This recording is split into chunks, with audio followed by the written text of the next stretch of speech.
دنیا میں دوبارہ نہیں بھیجا جائے گا. جب شہید کو دنیا میں دوبارہ انسان کی شکل میں نہیں بھیجا جا سکتا. یہاں تو بہت بڑے بڑے بزرگوں کی روحیں آتی ہیں ہمارے گھروں میں، شب برات کے حلوے کھانے، کھچڑے کھانے اور پتہ نہیں کیا کیا کرنے. بڑے بڑے لوگوں کی روحیں آتی ہیں ہمارے یہاں، کہتے ہیں بزرگوں کی روحیں آتی ہیں. میرے بھائیوں، قرآن کہتا ہے جو روح میرے پاس آ جاتی ہے وہ دوبارہ لوٹ کر نہیں جاتی. ہمیں بھی وہ قربانیاں دینے کی ضرورت ہے.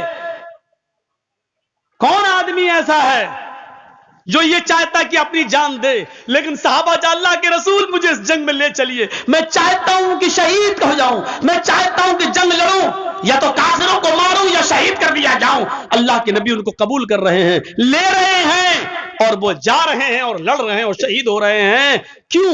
کیونکہ اللہ کے نبی نے فرمایا شہید جب قتل کیا جاتا ہے، اس کے خون کا پہلا قطرہ جب زمین پر گرتا ہے تو اللہ اس کے سارے گناہ کو معاف کر دیتا ہے. شہید قیامت کے دن جب اپنی قبر سے اٹھے گا تو انہی کپڑوں میں اٹھے گا جن کپڑوں میں وہ شہید ہوا ہے، اور اسی جگہ سے اس کا خون بہ رہا ہوگا، ٹپک رہا ہوگا، جس جگہ کھنجر، جس جگہ تلوار یا جس جگہ گولی لگی ہے. اس حال میں اٹھے گا کہ اس کے جسم سے خون گر رہا ہوگا. اللہ تعالیٰ اس کے جسم سے گرتے ہوئے خون کو دیکھ کر کہے گا فرشتوں اس بندے کا کیا حساب لوں، اس سے کیا پوچھ تاچھ کروں؟ یہ تو میرے لیے اپنی پوری زمین و جائیداد اور جان سب کچھ دے کر چلا آیا، اس سے کیا میں پوچھوں؟ اس نے تو سب کچھ میری راہ میں قربان کر دیا تھا، اس نے تو اپنی جان تک میری راہ میں دے دی تھی. جاؤ، میں نے اس کو بخش دیا، اس کو جنت کے اندر داخل کر دو، اس کو جنت کے اندر لے جاؤ. فرشتے اس کو جنت میں لے جا رہے ہوں گے. فرشتے پوچھیں گے تمہاری کوئی اور تمنا ہے؟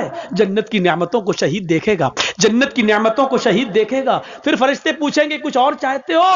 تو فرشتے کہیں گے ہاں ایک تمنا اور ہے. کہا کیا ہے؟ کہا ہے فرشتوں اللہ سے دعا کرو، اللہ سے کہو میری ایک تمنا یہ ہے کہ وہ مجھے دنیا میں دوبارہ بھیج دے، میں دوبارہ جنگ کرنا چاہتا ہوں، دوبارہ کافروں سے لڑنا چاہوں گا، اور پھر میں چاہوں گا کہ پھر میں شہید ہو جاؤں، پھر میں جنت میں لایا جاؤں. کیونکہ شہید کا اتنا بڑا عزت، اتنا بڑا اکرام کہ شہید جنت کی نعمتوں کو دیکھ کر کہے گا اللہ میں چاہتا ہوں کہ مجھے بار بار دنیا میں بھیج، میں بار بار قتل کیا جاؤں اور بار بار جنت میں آؤں، اور تو بار بار پوچھے کہ تیری تمنا کیا ہے، میں پھر کہوں کہ اللہ مجھے دنیا میں بھیج اور مجھے قتل کیا جائے اور پھر میں جنت میں آؤں. ذرا غور کرو کہ شہیدوں کا انعام کتنا بڑا ہوگا، شہید کا انعام کتنا بڑا ہوگا کہ شہید جنت کی نعمت میں دیکھنے کے بعد بھی اس میں ہے نہیں. فرشتے پوچھ رہے ہیں کچھ اور چاہتے ہو؟ اب جنت میں کسی چیز کی کمی تو ہے نہیں، پھر بھی فرشتے پوچھ رہے ہیں کچھ اور چاہتے ہو؟ کہ ہاں کیا؟ دنیا میں دوبارہ جانا چاہتا ہوں، نقتل، پھر قتل ہونا چاہتا ہوں، پھر جنت میں آنا چاہتا ہوں. یہ تمنا ہوتی ہے. لیکن فرشتے کہیں گے نہیں، جو روح ایک بار ہمارے پاس آ جاتی ہے وہ دنیا میں دوبارہ لوٹ کر نہیں جاتی. اب تمہیں دنیا میں دوبارہ نہیں بھیجا جائے گا. جب شہید کو دنیا میں دوبارہ انسان کی شکل میں نہیں بھیجا جا سکتا. یہاں تو بہت بڑے بڑے بزرگوں کی روحیں آتی ہیں ہمارے گھروں میں، شب برات کے حلوے کھانے، کھچڑے کھانے اور پتہ نہیں کیا کیا کرنے. بڑے بڑے لوگوں کی روحیں آتی ہیں ہمارے یہاں، کہتے ہیں بزرگوں کی روحیں آتی ہیں. میرے بھائیوں، قرآن کہتا ہے جو روح میرے پاس آ جاتی ہے وہ دوبارہ لوٹ کر نہیں جاتی. اچھا ایک بات بتائیے، دنیا میں تھرڈ کلاس کی زندگی ہے، آدمی مر گیا، اچھے کام کیا ہے، پھر وہ آخرت میں چلا گیا، برزخ میں چلا گیا، اب وہ پھر فرسٹ کلاس کی زندگی سے کوئی تھرڈ کلاس کی زندگی میں آئے گا؟